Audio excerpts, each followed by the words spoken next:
მოგესალმებით ძირფასო ტელემაყურებლებო, მე გახლავართ ანესთეზიოლოგი, რეანიმატოლოგი, ექიმი, ნუტრიციოლოგი ელისაბედ ლიზი კუჭავა.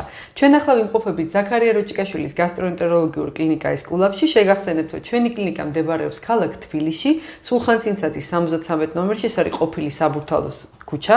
იმისათვის რომ ვიზიტზე მოხდეთ ჩვენთან ექიმთან, აუცილებელია წინასწარი რეგისტრაცია. კლინიკის ტელეფონის ნომრებია 596 34 50 50 593 30 02 33. ეს არის პეკატივის საავტორო სამედიცინო გადაცემა ეს კულაპი, გადაცემა ტელევიზიაში ტრადიციულად 4 შაბათს გადის, ტრადიციულად 20 საათზე. მისი განმეორებით ნახვა შეგიძლიათ მეორე დღეს საათებში ან იმავე კვირას, შაბათს ან კვირა დღეს. ვიდეო გადაცემის გასვლის მერე აიტვირთება YouTube არხის პეკატივის საავტორო გვერდზე, ვისაც ტელევიზიასთან წვდომა არ აქვს, შეგიძლიათ უყუროთ გადაცემას და გამოიყენოთ ინტერნეტ საიტი MyVideo.gr პეკატივის გვერდის live რეჟიმი. კიდევ ერთი თხოვნა გვაქვს თქვენთან, გთხოვთ ჩვენს ოფიციალურ Facebook და Instagram გვერდზე, მოგწეროთ თქვენი აზრი, რის შესახებ გინდათ რომ ვისაუბროთ, თქვენი კითხვები, რასაც ხშირად აკეთებთ ხოლმე, მაგრამ თქვენ იცით რომ ჩვენ ამ კითხვებს მერე ვაგენერირებთ და როდესაც ინტერვიუ გვაქვს ხოლმე რომელიმე კონკრეტულ რესპონდენტთან, აუცილებლად თქვენ კითხვებს თავაზობთ და ის ცდილობს რომ ამომწურავად გასცეს პასუხი. ამიტომაც ძალიან გთხოვთ, შეგვეხმიანეთ, მოგწერეთ, მე თქვენ გაძლევთ იმის გარანტიას, რომ არც ერთი თქვენი კითხვა უპასუხო არ იქნება. რაც შეეხება ჩემი დღევანდელი გადაცემის სტუმარს. ჩემი დღევანდელი გადაცემის სტუმარი არის ჩემი კოლეგა, ყველაზე უფრო კოლეგა, ქალბატონი დიანა მესხი, ანესთეზიოლოგი, რეანიმატოლოგი, ქალბატონი, რომელსაც ჩვენ კლინიკაში თქვენი სიმშვიდე და ძილი აბარია. მაგრამ მხოლოდ ეს არ არის, აი ეს თემა, რომ ანესთეზიოლოგი ჩვენ ძილს განაგებს, ძილში განაგებს ყველაფერს ჩვენსას, ჩვენს ჯანმრთელობას, ჩვენს გულისცემას, ჩვენს ბედნიერებას, მშვიდობიანად გამოღვიძებას. ანესთეზიოლოგებს აქვთ ხუმრობა, რომ დაძინება არ არის რთული, გამოღვიძება არ რთული, ხო მართალია.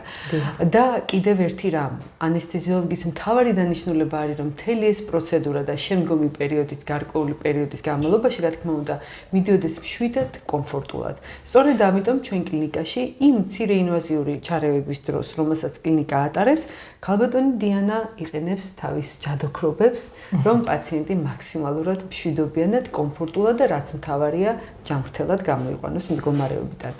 ქალბატონი დიანა, მოგესალმებით კიდევ ერთხელ. მოგესალმებით. და მე მინდა ვთქვა, რომ დღეს ავარჩიეთ ძალიან საინტერესო თემა. თქვენ აარჩიეთ უბრალოდ და მე ძალიან დიდი სიხარულით დაგეთანხმეთ, იმიტომ რომ თემა აქტუალურია, ხშირი მოწერები გვაქვს ძალიან ამის გარშემო და მეც როგორც ნუტრიციოლოგად მომუშავე ადამიანს ძალიან დიდი ინტერესი მაქვს ამ თემაზე, თქვენი კომპეტენტური აზრი მოვისმინო.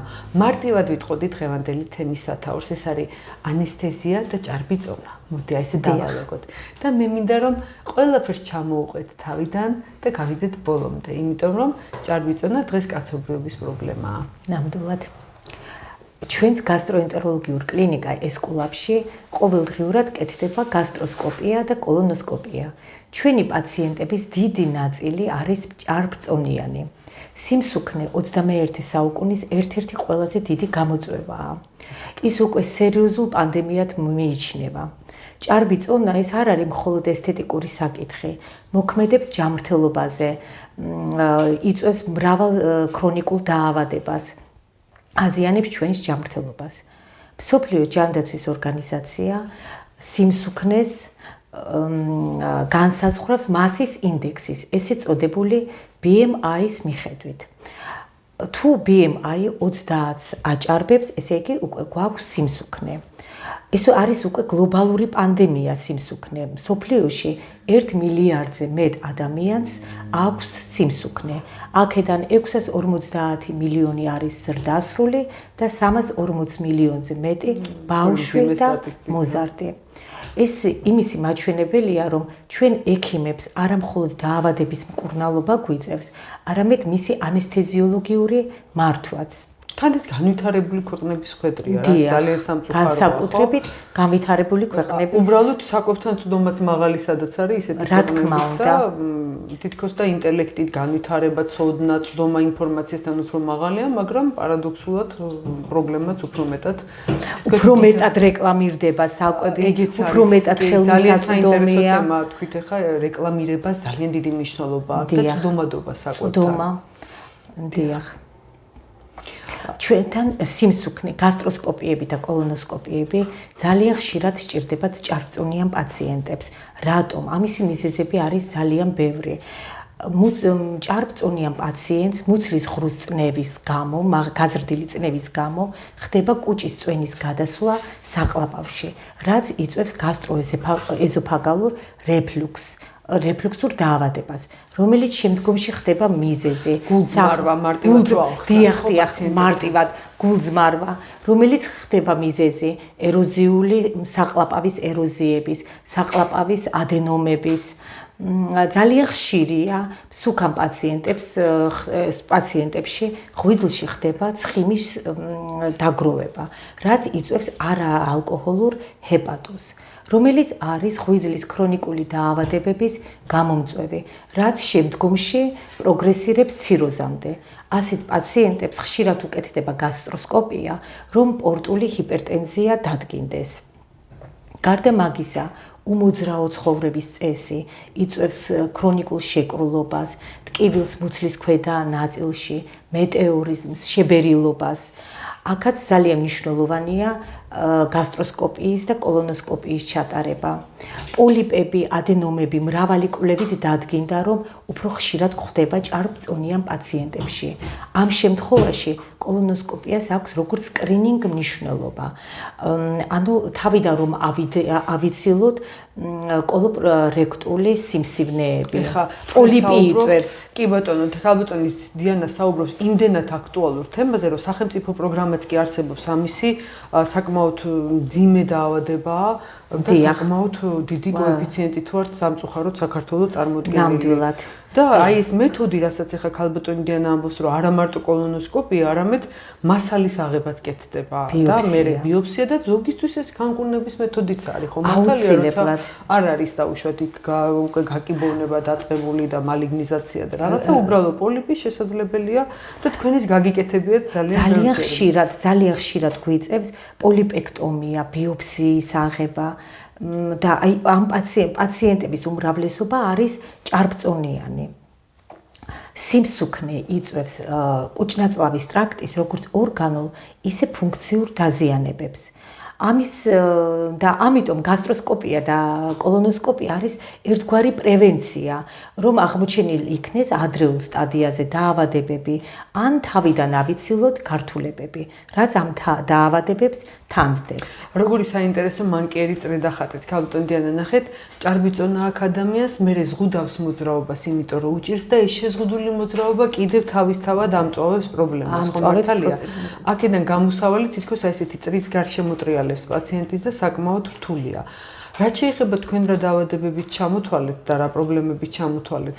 ეს არის აი დადგენილი აქსიომა მედიცინაში, რომ ყველაზე ხშირად ამ პაციენტს კიდე ერთი შეიძლება აი ნაღვლილკენჭოვანი დაავადებებიც მივამატოთ, თუმცა ხა ჩვენთან არ კეთდება ქოლეცისტექტომია დაუშვათ, მაგრამ ისიც მაღალი იმითაა წარმოდგენილი და თქვენ წარმოიდგინეთ, რომ აქ რეფლუქსის, რაზეც საუბრობდა ხალბატონი დიანა, მიზეზი გულძმარვის არ არის დაუშვათ იგივე აი ჰელიკობაქტერია და რაღაცა, არამედ მექანიკურად, ესე იგი, ზეწოლა, მომატებული მუცლის წნევა, რაზეც თქვენ ამბობთ და პლუს კიდე მუდმივი მდგომარეობა. ჭარბი წონა ხელს უშლის ადამიანს, რომ აქტიურად იმოძრაოს. თუმცა ერთი პატარა გამოსვლა და როგორ კარგად მიყვებიან ხოლმე მერე ის მინახავს, რომ პირველი ნაბიჯებია ძნელი და მერე უკვე დიახ, აი ხშირად ბატონი ზაქარია დიეტას უნიშნავს, დიეტა არის სწორი კვება. ვისაც აქვს კუჭნაწლავის ტრაქტის რაღაც გარკვეული დაავადებები და შემდგომ რომ ბრუნდებიან, აქვთ დაკლებული წონაში, საკმაოდ ბევრი კილოგრამი და იმდენად კარგად გრძნობენ პაციენტები თავს, რომ ამბობენ, რომ უნდა განაგრძონ ასევე. ეს ხდება მერე მათი ჩვეული ცხოვრების რითმი. ეს სწორი კვება. ხო, აი ძალიან საინტერესო რაღაცას ამბობთ. სულ თავიდან რო დავიწყოთ. აი თუნდაც ჩვენთან ახლა ვენური ნარკოზი კეთდება. მე ვიცი რომ ინტუბაციის დროსაც არ გიყვართ. ანესთეზიოლოგები უფრო ძალიან დაძაბული და მობილიზირებულები ხართ დიდი წონის მქონე პაციენტთან. ჭარბი წონა საკმაოდ სერიოზულ პრობლემებს უქმნის ანესთეზიოლოგს. სადაც ჩვენ ვაორმაგებთ ჩვენს პასუხისმგებლობას, ყურადღებას პაციენტისადმი, საჭიროა ინდივიდუალური მიდგომა. ჩვენი პრეპარატები ძირითადად, რომელსაც ჩვენ ხმარობთ სედაციის დროს, არის ლიპოფილური. რას ნიშნავს ლიპოფილური? რომელიც არის კარგად ხსნადი ცხიმში. და ამიტომ მასის გათვლა ხდება არა ზოგადი წონის მიხედვით, არამედ მათი იდეალური წონის მიხედვით. ანუ დიდი წონის ადამიანი ძირითადად ცხიმოვანი ქსოვილის ხარჯზეა და აი ეს ამაზე საუბრობს. იმიტომ მე ცხიმოვან ქსოვილში გროვდება მედიკამენტი, გამოღვიძება უფრო რთულდება, უფრო ხანგრძლივდება. მარტივად რო ვთქვა, დაუშვათ ორჯერ მძიმე ადამიანი ორჯერმე საანესთეზიო საშუალებას არ საჭიროებს. არა, არც ერთ შემთხვევაში ჭარბი წონის პაციენტი მცირე დოზებზეც რეაგირებს. ეს არის ძალიან დიდი პრობლემა ანესთეზიოლოგისთვის. ჭარბწონიანი პაციენტი პოზიცია ძალიან ბევრ ჭარბწონიან. თუ ჩვეულებრივ სხვა წამლებზე კილოგრამ წონაზე ვთვლით, ანესთეზიოლოგია სრულიად სხვანაირად უდიდება აი თვერაც. მსუქან პაციენტებში არ ხდება წონის მიხედვით გათვლა. ეს ხდება იდეალური წონის მიხედვით. იმიტომ რომ ჭარბწონიანი პაციენტი რეაგირებს ძალიან მცირე დოზაზეც კი. ერთ-ერთი კიდე ძალიან ხშირად რაც ახასიათებთ ჭარბწონიან პაციენტებს, ეს არის ძილის აპნოე. აი ძილის აპნოე რა არის? ეს არის სუნთქვის შეწყვეტა ძილში. არის თითქმის ყოველ მეორე პაციენტს ახასიათებს. ხშირად მეუღლეებს უფრო აწუხებთ ხოლმე ვიდრე თვითონ პაციენტებს. შესაძლებელია კი. პაციენტმა ხშირად არც იცის რომ მას აქვს ძილის აპნოე, მაგრამ თუ მას ახასიათებს ხვრინვა ძილში, დილით გაღვიძების დროს დაღლილობა, მაღალი წნევა, ეს უკვე მიუთითებს იმაზე, რომ ამ პაციენტს შეიძლება ჰქონდეს ძილის აპნოე, ანუ სუნთქვის შეწყვეტა ძილში. რას ნიშნავს ეს? რამდენიმე წამიდან ეს შეიძლება გაგრძელდეს, რამდენიმე წამიდან ნახევარ წუთამდე. ზოგჯერ ძილში ეს განმეორდეს 100-ჯერ და მეტჯერაც. რა ხდება ამ დროს? პაციენტი ვერ მოიხმარს ჟანგბადს და ამის გამო შეწყდება სუნთქვა. ეს არის ძალიან დიდი პრობლემა. იწვევს აი ანესთეზიოლოგისთვის რატომ? ძალიან მცირე დოზის სედაციურმა მედიკამენტმაც შეიძლება გამოიწვიოს აპნოე, ანუ სუნთქვის გაჩერება.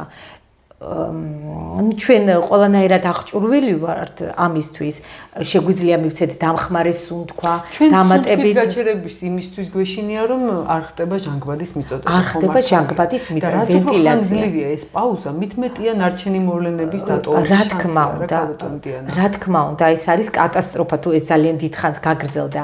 ამისთვის არის რომ ანესთეზიოლოგი მზად არის, თუ საჭირო გახდა ვენტილაცია, სუკან პაციენტებს აქვს ძალიან ხშირად დიდი ზომის ენა, ცხიმოვანი ქსოვილი, პირის ყელი კისრის მიდამოში გავითარებული. თავად ინტუბაციაც გართულებულია. ინტუბაციაც შესაძლებელია იყოს გართულებული.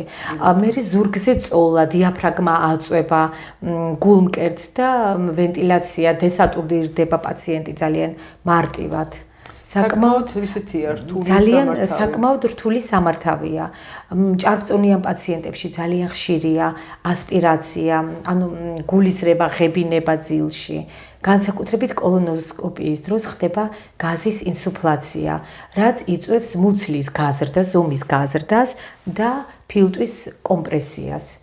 ჩვენ ამისთვის ყველაფრისთვის ვართ მზად, რომ პაციენტს აღმოუჩი, ამიტომაა გაორმაგებული ჩვენი ყურადღება, თავიდანვე ურჩევთ პაციენტს პოზიციას, რაშიც გვეხმარება ექიმი ენდოსკოპისტიც, რომ სხვა პოზიციაში ჩავატაროთ გაუტკივარება.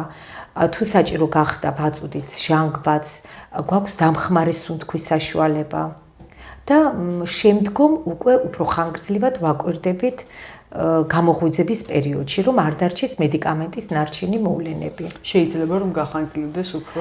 ძილი შეიძლება გახანგრძლივდეს იმის გამო, რომ ქსოვილში გროვდება საანესთეზიო საშუალება და მისი გამოყოფა უფრო შენელებულია. პოსტოპერაციული პერიოდი როგორია, ვთქვათ, არის უფრო მეტი გართულებები დაუშვათ ვიდრე. მე რამდენადაც ვიცი და რამდენადაც ჩვენ მედიცინაში გვაქვს ესეთი წესი, სისხლის ცვლილებებიც უფრო ხშირია, მაგალითად კოაგულაციისკენ მიდრეკილებები, იგივე თუნდაც პრედიაბეტი ხშირად აქვს, თან უკვე ჩამოყალიბ ტიპი 2 დიაბეტიც, ხო, რაღაც არის მთელი რიგი ნიშნები, რომლებიც ხშირად პრევალირებს აი ამ კონტინგენტთან, ვისაც ჭარბიწონა აქვს, ან ჭარბიწონა იმიტომ აქვს სხვადასხვა. ანუ თქვენ ფაქტიურად ერთ გასტროენტეროლოგიურ პრობლემას თქვენ უკვე მეორე დაავადება გემატებათ სიმსუქნის სახით, ხო მართალია? სიმსუქნის სახით, იმიტომ სუქამ პაციენტებს ხშირად აქვთ გულსისხლძარღვთა დაავადებები, დიაბეტი, ჰორმონალური დაავადებები და ამიტომ ჩვენ გვიწევს რომ გავითვალისწინოთ მისი ყველა ანესთეზიოლოგიური ჩვენი სედაციური მედიკამენტის შეყვანის დროს შეიძლება უცებ მოხდეს წნევის ვარდნა, ჰემოდინამიკის რყევებია ძალიან ხშირი. ამიტომ წამალით შევყვავს ტიტრირებულად, საკმაოდ ნელა, მცირე დოზებით, დაკვირვებით. ამ შემთხვევაში ძალიან დიდი მნიშვნელობა აქვს მე ბედნიერი ვარ იმით ისეთ გასტროენტეროლოგთან მუშაობ, რომელიც საკმაოდ აკურატულად, სწრაფად და ხარისხიანად მუშაობს გამოცდილებას, ენდოსკოპისტის გამოცდილებას. იმიტომ ძალიან მნიშვნელოვანია, რამდენად მალე დამთავრდება პროცედურა. გასაგები, ესე იგი, მოკლე სწრაფი პროცედურა თქვენთვის რა თქმა უნდა ნაკლებ წამალს შევიყვანთ. კი ბატონო, ზოგადად ეს მეთოდი ამიტომაც შეიქმნა ენდოსკოპიური კვლევები, რომ ამან შეცვალა ქირურგიული ჩარევა, რომელიც ადრე ტარდებოდა და დღეს უკვე წყლულის მკურნალობის მეთოდათაც კი გამოიყენება ენდოსკოპიურად კეთდება ხო მართალია მთელ რიგ შემთხვევაში. ქაბატონი დიანა, მე ერთი კითხვა მაქვს. თქვენთან მოდის პაციენტი და თქვენ როცა გეგმიურად ამზადებთ თავშად ენდოსკოპიური კვლევისთვის, ხედავთ რომ მას საკმაოდ დიდი წონა აქვს. არის ხოლმე შემთხვევები, როდესაც თქვენ გიწევთ ჩართვა, ეს უბრალოდ პაციენტებს მინდა განვმარტოთ. ხშირად კითხულობენ ხოლმე იცით რამე პროცედურას ვიტარებს, აი პაციენტი ამბობს დაუშვათ ესე ენდოსკოპიაში და ამ დროს ანესთეზიოლოგი, კარდიოლოგი ჩართო, ენდოკრინოლოგი ჩართო. რატომ ხდება ხოლმე ესეთი დიდი გუნდის ჩართვა? იმიტომ რომ პაციენტი მშვიდობიანად შევიყვანოთ, რა საჭიროებას მოითხოვს და რატომ არის ხოლმე რომ მე ის კარდიოლოგი კიდე თავისი წინარე რაღაცა კვლევებს ატარებს და შეიძლება კარდიოგრამაც გადაიღოს, პრეპარატები ჩართოს. რამდენად საჭიროა და რამდენად იცავს? დიახ, ეს ყველაფერი კეთდება პაციენტის უსაფრთხოებისთვის. ხშირად ჭარბწონიან პაციენტებს აქვთ მაღალი არტერიული წნევა, რის შესახებაც მათ არ იციან. უბრალოდ ატარებენ ამ წნევას და ვერ გრძნობენ ამას. ეს საკმაოდ დიდი რისკია, განსაკუთრებით ახალგაზრდა პაციენტებში, რაც შეიძლება აიტანოს უფრო ხანში შესულმა ასაკიანისთვის ეს ძალიან დიდი რისკია შემდგომი და ამიტომ ხშირად მოდის ენდოსკოპიაზე, გასტროსკოპიაზე ან კოლონოსკოპიაზე, მაგრამ უფრო მნიშვნელოვანი დარღვევები აქვს გულსისხლძარღვთა მხრივ, არითმია, ხშირად გაგვიგზავნია ჰოლტერულ გამოკვლევაზე ესეთი პაციენტები. კი ბატონო, რამდენად შეიძლება ეს იგი ერთი პროცედურა და ეს არ არის არანაირად დაუშვათ რაღაცა სტრატეგია, რომ რაც შეიძლება მეტი დახარჯოს პაციენტმა. ეს არის ძალიან სწორი მენეჯმენტი იმისა, რომ უსაფრთხოდ და პაციენტისთვის ეს ძალიან მნიშვნელოვანია, რომ იგებს იმ და მოდის ერთი პრობლემის გამო ძალიან ხშირად გადაგვიდია ესეთი პაციენტი, არ გაგვიკეთებია ენდოსკოპიური კვლევა და მას დასჭირვებია სერიოზული კარდიოლოგიური მკურნალობა. პრობლემით მოვიდა და თქვენ სხვა აღმოჩნდეთ. და დროულად დაწყებული მკურნალობა ძალიან მნიშვნელოვანია, ძალიან მნიშვნელოვანია. ხშირად დასჭირვებია სტენტირება, კორონაროგრაფიაზე გაგვიგზავნია პაციენტი და ეს ყოფილა ძალიან სწორი სვლა პაციენტისთვის. პაციენტის ჯანმრთელობის შესაძლებლობა. იმ მომენტში ჩვენ რომ გასტროსკოპია ან კოლონოსკოპია გაგვეკეთებინა, სრულიადად შეიძლება არაფერი გართულება არ ყოფილიყო, მაგრამ პაციენტის შემდგომი ჯანმრთელობისთვის ეს ძალიან მნიშვნელოვანია. როცა სერიოზული გულსისხლძარღვთა პრობლემაა, პირველ რიგში მისი აღმოფხვრა, რაღაც დასტაბილურება და მერე შემდგომ უკვე და სწორედ ამიტომ მერე პროცედურა ბევრად მარტივად მიდის, იმავე დღეს მიდის პაციენტი თავისი ფეხით სახლში. პაციენტები იმავე დღეს მიდიან. ხო, მეგონი ეს კომფორტი ღირს ალბათ იმათ, რომ ბოლომდე ფაქტობრივად კვლევას გულისხმობს. ეს არის მათი უსაფრთხოების გამო. დიანა, აი როდის თავთა იმ განგაშის წითელ დროშებს ასე ვთქვათ, როდის ანთებთ რა ნიშნებია? ერთი გითხარით რომ დაუშვათ არტერიული ჰიპერტენზია თუ დაფიქსირდა. პაციენტისგან აი რა შეიძლება ისეთი დაგხვდეთ გარდა იმისა, რომ ჭარბი წონა აქვს, რომ თქვენ იწყებთ უკვე გაღრმავებულად. ძალიან ხშირად აქვთ გულის უკმარისობის მოვლენები. ამას აბრალებენ ქოშინს, აბრალებენ ძალიან ხშირად უჰაერობას, აბრალებენ სიმსუქნეს. მაგრამ უფრო გლობალური პრობლემებია ამის მიღმა. ძალიან ხშირია არითმიები.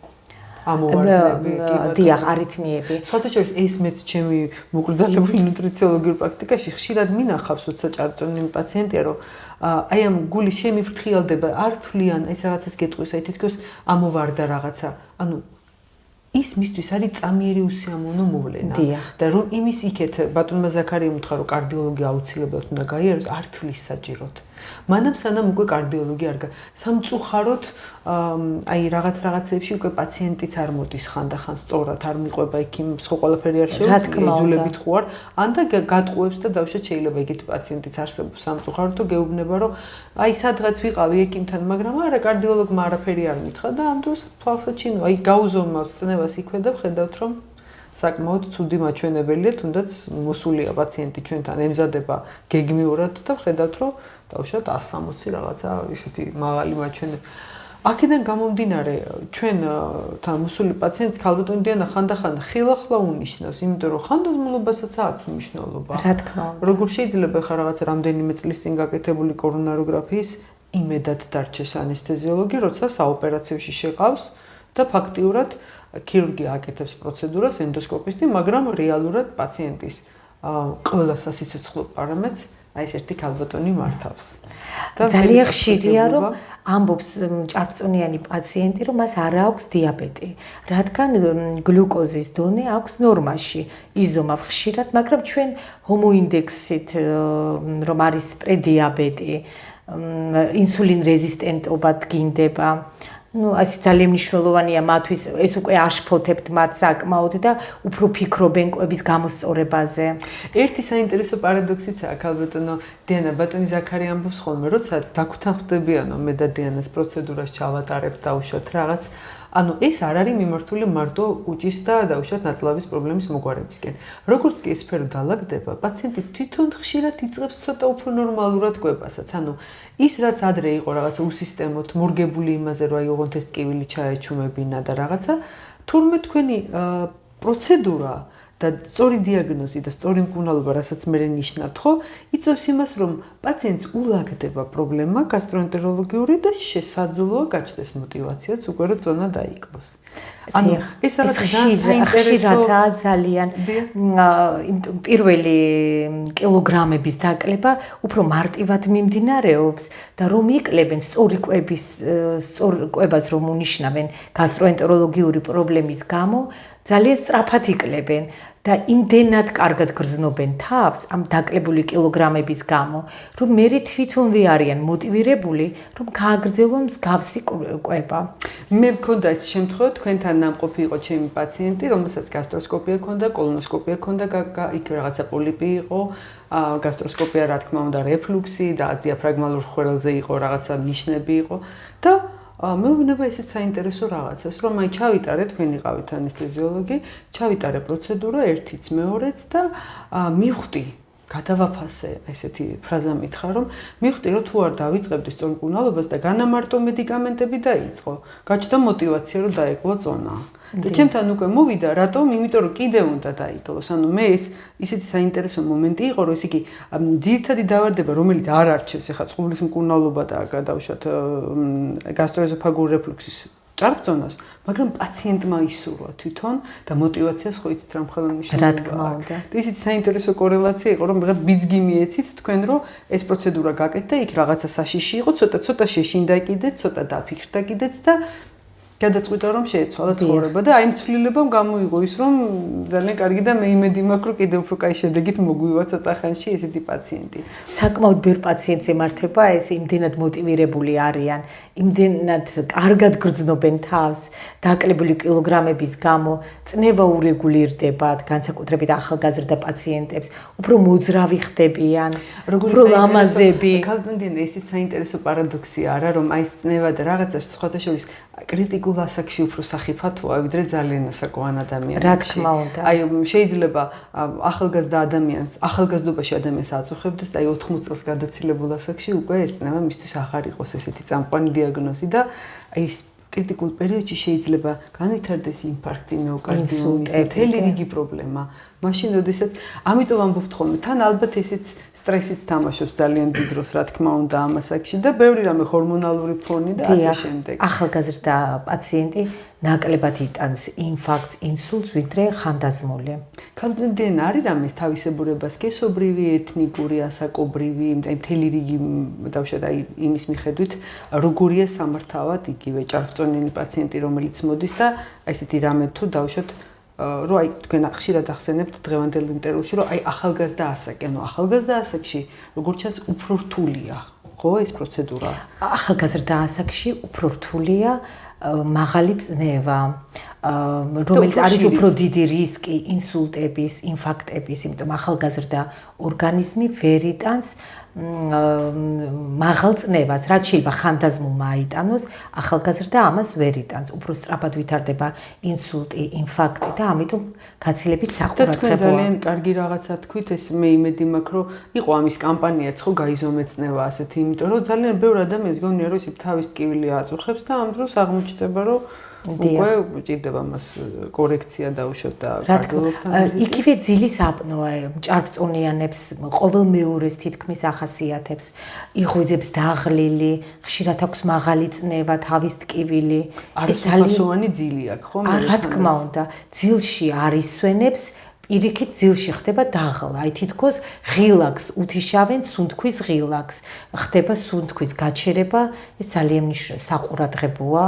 კი ბატონო, აპნოის კვლევები უკვე იმდენად სერიოზულია, ჩვენი მეგობარია ერთ-ერთი კარდიოლოგი ქალბატონი ელენე შენგელი, რომელიც ამ მიმართულებით მუშაობენ და დღესდღეობით თვლიან, რომ თან ანესთეზიოლოგების მხარ, იმიტომ რომ თუ ეს პრობლემა კარდიოლოგიურად არის პაციენტი, როდესაც ოპერაციას საჭიროებს, აუცილებლად ანესთეზიოლოგიური სამსახური მეტმზაობას, იმიტომ რომ ძალიან როგორ გითხრათ, ძალიან მნიშვნელოვნად იკვეთებიან ერთმანეთთან.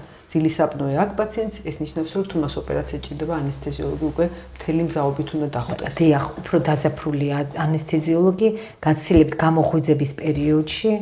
ჩვენთან ჩვეულებრივად ალბათ ხანძლივი ანესთეზიაზე როცა არა საუბარი ქალბატონი. აი პირიქით სედაციის დროს ეს უფრო მნიშვნელოვანი ფაქტორია, იმიტომ რომ როცა არის ზოგადი ანესთეზია, ჩვენ ისედაც რელაქსანტი გვაქვს ნახმარი და გამოყენებული და პაციენტი იმყოფება ხელოვნურ ვენტილაციაზე, ხელოვნურ სუნთქვაზე და ჩვენ შემთხვევაში ჩვენ პაციენტს ყოველთვის უნარჩუნებთ თავის სუნთქვას, სპონტანურ სუნთქვას, მაგრამ აი ჭარბწონიან პაციენტს მით უმეტეს თუ აქვს ძილის აპნოე, ძალიან ხშირად სჭირდება დამხმარე. ენის ძილიც უფრო გადაწეულია, როგორც ვიცი, სასუნთქისებს აღშობს და მთელი რიგი პრობლემები. დიახ, ვენტილაციის საკმაოდ დიდი პრობლემებია. ჩვენი პროცედურებისთვის სამწუხაროდ პაციენტი წევს ხო მართალია, პოზის შერჩევაც ახსენეთ. დიახ, ჩვენ ხშირად ვაწვევთ მარცხენა გვერდზე, რომ უფრო დავიცვათ პაციენტი ასპირაციისგან, ღებინება გულისრევისგან დავიცვათ. წინასწარ მიუხედავად იმისა, რომ ჩვენი პაციენტი მომზადებულია და იცის რომ დაუშვათ გაწმენდილი უნდა იყოს ნაწლავები, არ უნდა იყოს ნაკვები, მაინც ხდება რა. დიახ, ნარჩენი ძალიან ხშირია ჭარბწონიანებს, ძალიან ხშირად კუჭში აქვთ ნარჩენი საკვები. მიუხედავად იმისა, რომ წინა დღეს პრაქტიკულად შიმშილობენ კოლონოსკოპიური მომზადებისთვის, ძალიან ხშირია, რომ აქვთ ნარჩენი საკვები კუჭში. ეს ძალიან დიდი პრობლემაა, შეიძლება რეფლუქსი მოხდეს და ასპირაცია. ანუ ამისთვის ჩვენ ვართ მზად, ჩვენ არ ვაშინებთ პაციენტებს. უბრალოდ ჩვენ ამისთვის ყველანაირად ვართ მზად. კი ბატონო, ეს კვებით მომზადება პაციენტსაც, რომელსაც ანესთეზიოლოგი გეგმიური ოპერაციის წინ ურჩევს, ეს არ არის ჩვენი ახირება, ეს არის ძალიან მნიშვნელოვანი რამ პაციენტის ანესთეზიოლოგისთვის ძალიან მნიშვნელოვანია პაციენტი იყოს მშიერი. კი ბატონო, და რა თქმა უნდა, გასტროენტეროლოგსაც ბევრად რა თქმა უნდა, სხვანაირად ვერ დაათვალიერებს. თუ ნაწლავი არ არის შესაბამისად მომზადებული, დათვალიერება ვერ ხერხდება და ხშირად ამ პაციენტებს განმეორებით მომზადებას უნიშნავთ და მეორე დღეს ვიბარებთ კვლევისთვის კვლავ. ბატონი ქალბატონი დიანა თავისი ახალგაზრდა ასაკის მიუხედავად საკმაოდ ხანდაზმული ანესთეზიოლოგი ასევით ვიხუმრებდი, ხო, დიდი სტაჟით ანესთეზიოლოგიური და ძალიან დიდი პერიოდი მუშაობდა და მუშაობს ორსულებთან. და ქალბატონი დიანასთვის ალბათ ყველაზე ცხადია მოცლიანი პაციენტების მართვა, როგორი საინტერესოა. იქ არის მთელი რიგი თავისებურებები და თუ ყოლია პაციენტი ორსული ქალბატონი, რომელიც საჭიროებდა დაუშვათ ჩვენთან ენდოსკოპი ყოფნა. ყოფილა ესეთი როგორ კარგს? ხშირად ყოფილა, ხშირად არა, მაგრამ ორსულ პაციენტებს ზოგჯერ ესაჭიროებათ გასტროსკოპიული კვლევა. მაგრამ თუ არ არის ამისი აბსოლუტური ჩვენება, ბატონი ზაქარია ყოველთვის ცდილობს კონსერვატიული მკურნალობა დაუნიშნოს და შემდგომ ორსულობის შემდგომ უკვე გამოვიკვირდა. ცოტა სხვა მექანიზმიც იწვევს დიაფრაგმის მაღალი დგომა, ძალიან ხშირი იყო ადრე საკეისრო კვეთების დროს გართულება. ეს გართულება რატომ იყო? ორსულს აქვს მომატებული წნევა მუცლის ხრუში, რომელიც აწვება დიაფრაგმას, ხდება რეფლუქსი, რომელიც იწვევდა ძალიან ხშირად საკეისრო კვეთა ადრე კეთდებოდა ზოგადი ანესთეზიით, ასპირაციას, რაც იყო რიგი გართულებების მიზეზი. მაშინდელი პაციენტი, უბრალოდ გინეკოლოგიური პაციენტი მომზადებული ვერ არის, ხომ მართალია ხალბატონიანა. მშობიარობა როდის იწყება ფაქტიურად საკეისრო ყოველთვის არ არის მომზადებული. ხშირად არის სასწრაფო შემთხვევა და ვერ ემზადება. შეიძლება მომზადებული იყოს და როგორც ჭარბწონიან პაციენტებს ახასიათებთ, ორსულსაც ჰქონდეს ნარჩენი საკვები კუჭში და ამიტომ ძალიან მაღალი რისკი იყო ასპირაციის.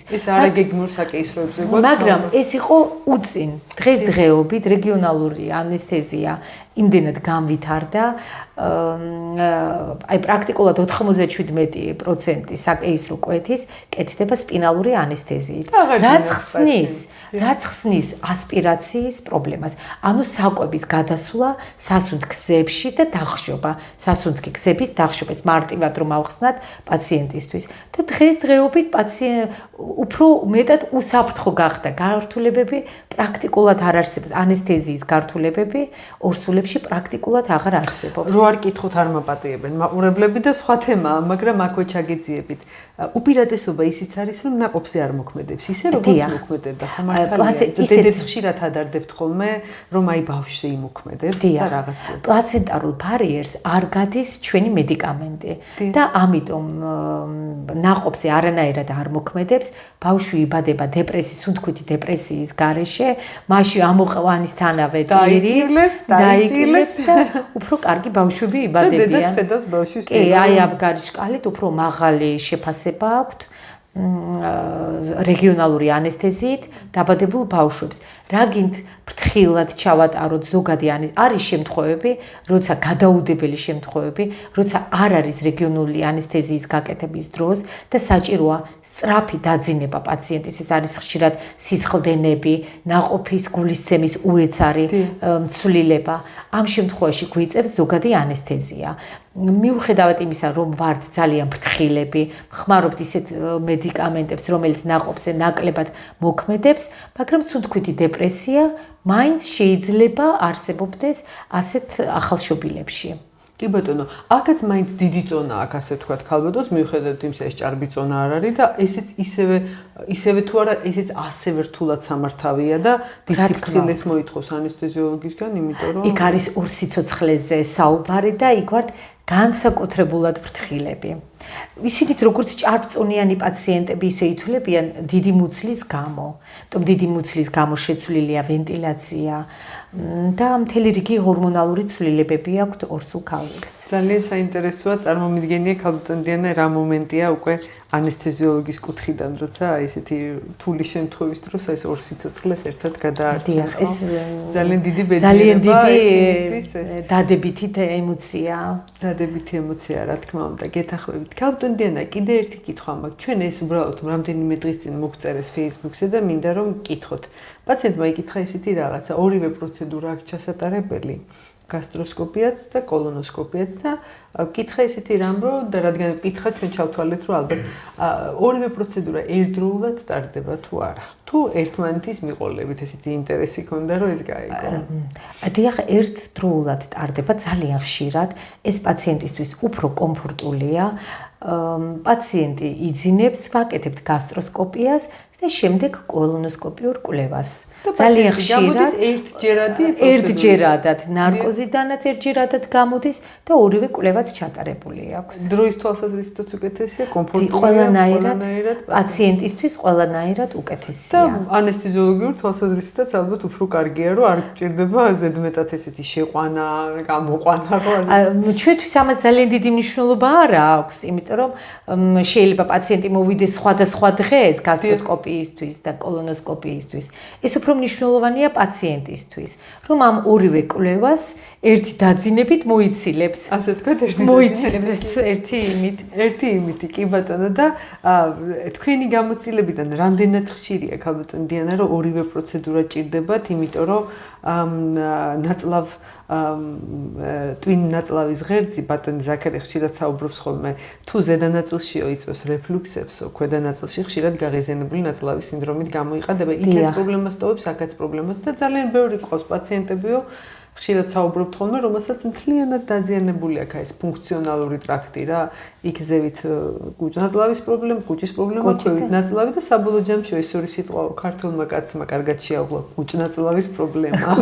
კუჭი და ნაწლავი ერთად და ამიტომ ჭირდება გასტროსკოპიაც და ეზოფაგოსკოპის კოლონოსკოპია. საკმაოდ ამ ბოლო დროს ძალიან ხშირად პაციენტები ორივე კვლევას იტარებენ ერთდროულად. ბევრად უფრო კომფორტული. მათთვის ეს არის ბევრად გაცილებით კომფორტული. კი ბატონო, აი ეს კითხვა იყო და ჩავთვალე საჭიროდ რომ უნდა მეთქვა, იმიტომ რომ რადგან გაჩნდა ესეთი კითხვა, თან ეს სამედიცინო გვერდებია მოგეხსენებათ სოციალურ ქსელებში, სადაც ერთმანეთს ეკითხებიან კომენტარებს პაციენტისგან იღებს და ხშირად არაპროფესიონალურ კომენტარებსაც და რა ვიცი, ხანდახან მართლა ღირს ხოლმე რომ ჩავერთოთ, რომ შემდგომი მკურნალობაც უფრო სრულფასოვანია, რადგან დათვალიერებულია როგორც კუჭი, ისე ნაწლავები. ამ ორივე კვლევის ერთდროულად ჩატარების შემთხვევაში პაციენტი ღებულობს სრულფასოვან დანიშნულებას და დიაგნოზს, რადგან უკვე ორივე კვლევის პასუხი ვიცით. კი ბატონო და აი ეს სრულფასოვან ანესთეზიასაც ის დანიშნულება აქვს ქალბატონ დიანა, რომ უფრო მშვიდად მუშაობს. თვითონ იყო ადრე პერიოდი, როცა გასტროსკოპია კეთდებოდა ანესთეზიის გარეშე. ჩვენ დღეს მოუწოდებთ ყოველთვის, რომ პაციენტმა ჩაიტაროს, იმიტომ რომ კომფორტულიცაა და მეტი თავისუფლება აქვს ხო მოძრაობის დიაპაზონში და მუშაობის დიაპაზონში ენდოსკოპის. დიახ, ეს ძალიან მნიშვნელოვანია. თქვენთან საუბრობდით, რამდენად მე ვიტყოდი, შეიძლება ცუდ სიტყვას ვიხმარ, ცივილური მეთოდია, მე ვიტყოდი, უფრო დამზოგველი მეთოდი, რა თქმა უნდა. როცა კომფორტულად პაციენტი შედის და ანესთეზიის ქვეშ კეთდება თავიდან ბოლომდე. ყველა პაციენტი ღელავს, ყველა პაციენტი. გარდა მაგისა, გასტროსკოპიული კვლევის დროს შეიძლება საჭირო გახდეს ბიოპსია. თუ პაციენტი დაძინებული არ არის, საჭირო ხდება ხელმეორედ, აი ამ ბოლო დროს გქონდა ესეთი შემთხვევა, პაციენტი ძალიან ეშინოდა. საშიში უბანი როცა ხდება, ბარი უნდა აიღოს ენდოსკოპის მართალია იქ. დიახ, ძალიან ეშინოდა პაციენტს, ანესთეზიის ეშინოდა საოცრად. და გაიკეთა ადგილობრივით, მაგრამ აღმოჩნდა, რომ აუცილებელი იყო ბიოპსია და მოგვიწია პაციენტის დაძინება. ეს პაციენტისთვის ძალიან დიდი დისკომფორტია. საერთოდ კუჭნაწლავის ტრაქტის დაავადებები ნევროლოგიასთანაც ძალიან ხშირადაა დაკავშირებული. და აი ზედმეტი ღელვა, კორტიზოლის გამოყოფა, აი ჯობია რომ პაციენტმა შვიდად დაიძინოს, პაციენტი იძინებს მშვიდად, იღვიძებს ძალიან ბედნიერი და კარგ ხასიათზე. განსაკუთრებით თუ დიაგნოზიც კარგია და ის კმაყოფილია იმით, რომ პროცედურა ისე დამთავრდა, რომ მას ვერაფერი ვერ გაგრძელდება ქალბატონ დიანა ეს აი მაქსიმალურად გაურთულების შემთხვევაში მაქსიმალურად მაქსიმუმ ალბათ გასტროსკოპია 3 წუთი, თუ ბიოპსიაც იქნა საჭირო ალბათ 5-7 წუთი გააჩნია რაუბნიდან. და კოლონოსკოპია ის უკვე დამოკიდებულია პაციენტი როგორი მომზადებულია, მისი ანატომიური აგებულებით, შეიძლება გაგრძელდეს 10-15 წუთი და 9 საათამდე. კი ბატონო და მაგრამ ბატონი ზაქარია აუცილებლად ბოლომდე ათვალიერებს ნაწლავებს, შესაძლებლობა აი როგორც მოწოდებულია და საჭიროა ისე ათვალიერებს ნაწლავებს, თუ ცუდად მომზადებულია ჩვენ წყვეთ კვლევას, პაციენტს ხელმეორედ ვამზადებთ და ვიბარებთ მეორე დღეს. კი ბატონო. აი ხა ძალიან საინტერესო დეტალი თქვენ სულფასოვნად გამოკვლევა, იმიტომ რომ ხშირად არის ესეთი შემთხვევა, რომ ან პაციენტი არ არის მზად, ან სპეციალისტი არ აკეთებს კარგად და შეიძლება ანატომიური აგებულება იყოს ისეთი. ამიტომაც ჩვენთან ამას ბატონი ზაქარი დიდ ყურადღებას აქცევს, აუცილებლად ბოლომდე უნდა და თუ მასალა გახდა ასაღები, აუცილებლად ცდილობს რომ მასალა წაიღოს, იმიტომ რომ ფაქტიურად საბიოპსიო მასალის აღება არის არ ვიტყოდი უნიკალური მეთოდია, მაგრამ ყველაზე ნაკლებ ინვაზიური ხო ვიდრე ოპერაციის გზით. რა თქმა უნდა, ძალიან მნიშვნელოვანია. საჭმლის მომნელებელ ტრაქტში არის ეს უპირატესობა სხვა სისტემებთან დაკავშირებით, რომ ენდოსკოპიურად შესაძლებელია მასალის აღება. დიახ. ძალიან ხშირად პოლიპებია და თუმცა ისინი ონკოლოგიური საფრთხიდან გამომდინარე, მაინც ექვემდებარება კვლევას, ხო მართალია? აუცილებლად ყველა მოკვეთილი პოლიპი იგზავნება კვლევაზე. კი ბატონო, რომ გამოირიცხოს, რომ შემდგომი გართულებები. ეს არის პრევენცია. კი, მარტო ვიზუალური დათვალიერებით და რაღაც შესახედაობით ექიმი საკუთარ გამოცდილებას ვერ ენდობა და ამიტომ რა აუცილებლად ვეყრდნობით კვლევებს. ქალბატონი, აი შემდგომ რა ხდება? აი თქვენ ახლა პოლიპზე ისაუბრეთ, დავუშვათ, თუმცა პაციენტს მოკვეთავენ ანესთეზიიდან გამოდის, უშვებთ. შინ აქვს ეს ტკივილი დისკომფორტი დავუშვათ იმ უბანზე, სადაც მოხდა? აი თქვენ წარმოიდგინეთ, არანაირი ტკივილი და დისკომფორტი არ აქვს. დისკომფორტი შეიძლება გქონდეს იმის გამო, რომ ხდება ნაწლავის გაბერვა, აი როგორ გითხრათ, გაზით ინსუფლაცია და რომელმაც შეიძლება აი მეტეორიზმის მსგავსი მოვლენები გამოიწვიოს. თუ პაციენტი დაიცლება გაზებისგან, ეს ტკივილი ჩვეულებრივ გადადის, მაგრამ ეს არის ძალიან იშვიათად. იმიტომ კვლევის დასრულების შემდეგ ხდება ნაწლავის განთავისუფლება ამ გაზებისგან, რომ პაციენტს შემდგომი დისკომფორტი არ ქონდეს. კი ბატონო, ის მოკვეთილი მიდამოს და რაღაცა არის აბსოლუტურად უმტკივნეულოა, მაგრამ მოკვეთილი პაციენტ პოლიპექტომიის შემდგომ პაციენტი გარკვეული პერიოდი იმყოფება კლინიკაში დაკვირვების ქვეშ. ეს პერიოდი რამდენიმე საათს გულისხმობს. რამდენიმე საათს გულისხმობს. შეიძლება განმეორებით განსაკუთრებით კუჭიდან პოლიპების მოკვეთის შემდეგ საჭირო იყოს განმეორებით დათვალიერება ან სისხლდენა ხომ არ არის, აი რომ თავი დავიცვათ ყველანაირი გართულებისგან. ჩვენ პაციენტს უშვებთ სახლში მხოლოდ იმ შემთხვევაში, როცა დარწმუნებულები ვართ, რომ გართულება მას სახლში არანაირი არ ექნება.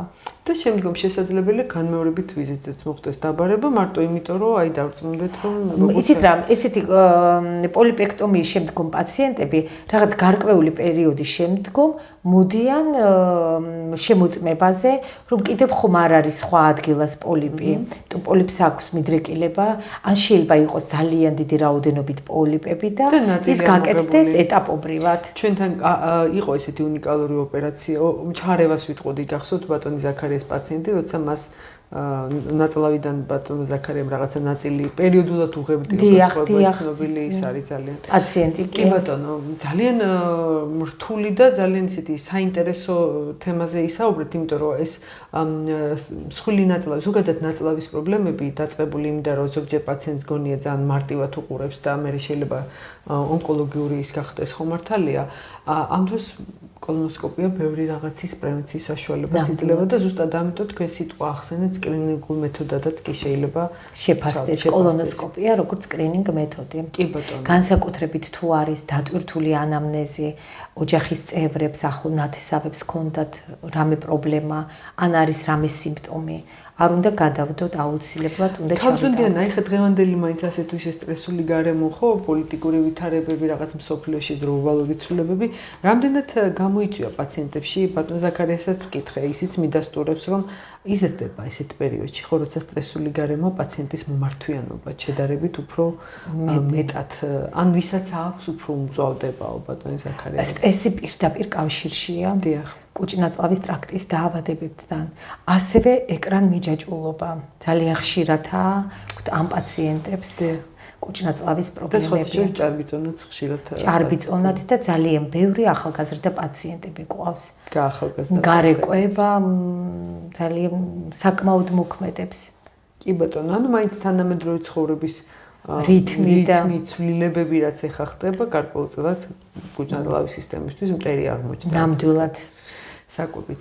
დიდი პროცენტი მოდის ახალგაზრდა პაციენტებზე. დიდი პროცენტი მოდის ახალგაზრდებზე, ძალიან სამწუხარო სტატისტიკა, იმიტომ რომ ჩვეულებრივ ესენი არიან ერის მომავალი, ასე ვთქვათ, რა თქმა უნდა. ბევრი რაღაცა და მათ ჯანმრთელობა უნდა ქონდეთ პირველ რიგში, რა თქმა უნდა. ქალბატონ დიანა, ძალიან საინტერესოა, თქვენთან ინტერვიუს დამთავრება არ მიყვარს ხოლმე, იმიტომ რომ რაღაცა ძალიან საინტერესოდ საუბრობთ. ძალიან მნიშვნელოვან თემაზე ვისაუბრეთ, ეს თემა მართლა აქტუალურია და აი მე მინდა რომ ესეთ мотиваციასავით გავაკეთოთ ამ ადამიანებისთვის, ისეაც თქვენ ბრძანეთ, რომ როდესაც მათ მოუგვარებთ გასტროენტეროლოგიურ პრობლემებს, დიაგნოზს დაუსვამთ, უმკურნალებთ, მე იმედი მაქვს, რომ უკვე მეორე ეტაპზე ის პრობლემაც მოგვარდება ჭარბწონასთან დაკავშირებით და ალბათ ესაა ჩვენი დანიშნულებაც ხოლმე. მათი ცხოვრება გაცილებით ხარისხიანი ხდება. გაცილებით ძალიან კარგი სიტყვა იხმარეთ, კი ბატონო. ძალიან დიდი მადლობა ქალბატონ დიანა, მე იმედს ვიტოვებ, რომ ძალიან მალე ისევ დაგითანხმებთ, ასე ვთქვათ, ჩვენთან მოსვლაზე. მადლობა მინდა ჩემ ტელემაყურებლებს უთხრა, კიდევ ერთხელ შეგახსენებთ ჩვენ თხოვნას, რომ მოგწერეთ თქვენი კითხვები ქალბატონ დიანასთან იქნება ანესთეზიოლოგთან თუ თუნდაც აი არა ჩვენ კლინიკასთან დაკავშირებული სხვა პროცედურებს თუ იტარებთ ან ოპერაციებს, შეძლება ის დაგვარად ვეცდებით. მაშინ ვეგიპასუხოთ ან მოვაგროვოთ ეს კითხვები და შემდგომ ინტერვიუში ქალბატონ დიანასთან ვისაუბროთ. ძალიან დიდი მნიშვნელობა კომუნიკაციას. დღესდღეობით ისეთი სხვა ეპოქა მოვიდა ქალბატონ დიანა, როგორც ხედავთ, პაციენტები სოციალურ ქსელებიდან, ინტერნეტის საშუალებით ბევრი ინფორმაციას იგებენ და ბევრი ინფორმაცია სწორია და ბევრიც არასწორი სამწუხაროდ. ისევე როგორც ჩვენი კოლეგებიც ხშირად ტყუდებიან და ჩვენც ალბათ, იმიტომ რომ არ შეიძლება ერთმნიშვნელოვნად მხოლოდ ამას ენდო. აქედან გამომდინარე, კომუნიკაციას ექიმთან და პაციენტს შორის ძალიან დიდი მნიშვნელობა აქვს. ექიმებს უკვე თავისი ბლოგები მიყავთ და გვერდები და იქიდან პაციენტებს რეკომენდაციებს აძლევენ და ჩვენც ვეცდებით, რომ ვიკომუნიკაციოთ თქვენთან და სწორი ურთიერთობა გქონდეს. ძალიან დიდი მადლობა ქალბატონ დიანა.